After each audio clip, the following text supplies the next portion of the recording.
Helo, diolch am gymryd ron. Fel bochdau bach, rydw i'n poeni llawer am yr amgylchedd a'r ffordd mae newid yn y hinsawdd yn effeithio ar ein blaned. Fy mod i'n fach, dwi'n disgwyl bod e'n bwysig i bob un ohonom wneud ymdrech i fyw yn fwy gwyrdd, a dysgu barchu byd natur, llys pobl, anifeiliaid a bochdauiaid bach y dyfodol. Ydych chi'n ailgylchu? Wy'n ailgylchu popeth, gymaint a fi'n gallu. Ailgylchu papur, ailgylchu plastig, ailgylchu gwydyr, ailgylchu tiniau. Ond fi yn meddwl bod e'n bwysig hefyd meddwl am lleihau faint o bethau ni'n defnyddio, fel bod llai o stwff angen i ailgylchu. Rwy'n trio ailgylchu gymaint â phosib. Rwyf hefyd yn trio lleihau deunydd pacio gwastraff wrth prynu bwyd neu gynhyrchu'n glanhau. A wedi'r cyfan mae bananas yn dod eu croen eu hunain a does dim angen plastig ychwanegol arnyn nhw. Ydych chi'n hoffi ffermydd gwynt?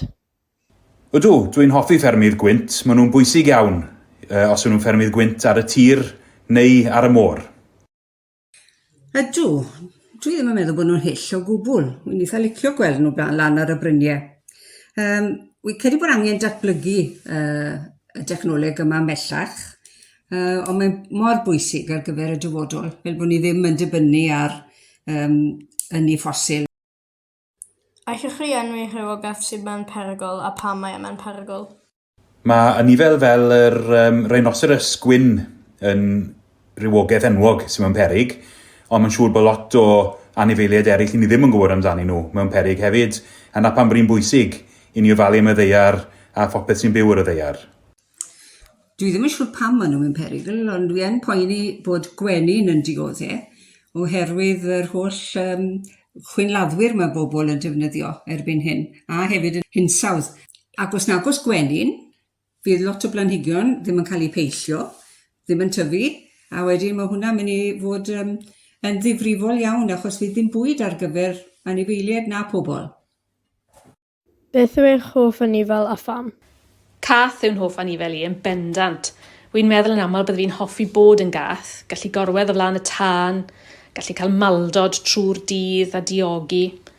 Ond wedyn fi'n meddwl am beth maen nhw'n bita, fi'n meddwl, fi ddim mor siŵr. Yn hoff anifeili yw'r panda, achos mae'n greadur bach doniol, ond mae hefyd yn atgoffa ni bod lot o anifeiliaid mewn peryg a bod eisiau ni amddiffyn a gwarchod y ddeiar. Ydych chi'n meddwl bod pŵer solar yn newid y ffordd rydyn ni'n byw? Mae pŵer solar yn bwysig iawn yn yr un modd â ffermydd gwynt.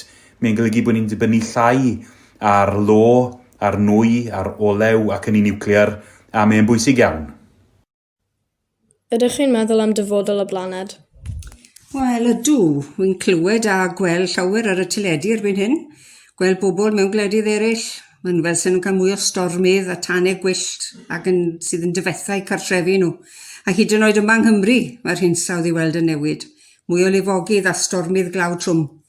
Mae'n rhaid lleihau ein defnydd o danwydd ffosil mwyn y blaned. Fi'n poeni lot am y byd fel mae e heddi. Fi'n cofio ni'n mynd mas i chwarae lot pan oedd ni'n blant. Gallu nofio yn yr afon, gallu mynd mewn i'r môr. A nawr fi'n edrych ar plant heddi a ni ddim yn siŵr os yw'r môr yn lan, ddim yn siŵr os yw'r afonydd yn lan, a dyw'r plant ddim yn gallu mwynhau beth o'n i'n mwynhau pan o'n i'n blant, a mae hynna'n neud fi'n drist. Mae planau gynesach yn golygu newidiadau'r tywydd, fel mwy o llifogydd, y stormydd, ac wrth i'r blaned gynhesu mae capiau iâ yn toddi a lefelau'r môr yn codi wedyn. Rwy'n ffan mawr o David Attenborough. Mae'r rhaglenni'n wych ac yn esbonio pa ddifrod sy'n cael ei wneud i'r blaned, a'r canlyniadau bosib os na fyddwn nhw'n gwneud newidiadau synhwyrol i'r ffordd rydyn ni'n byw.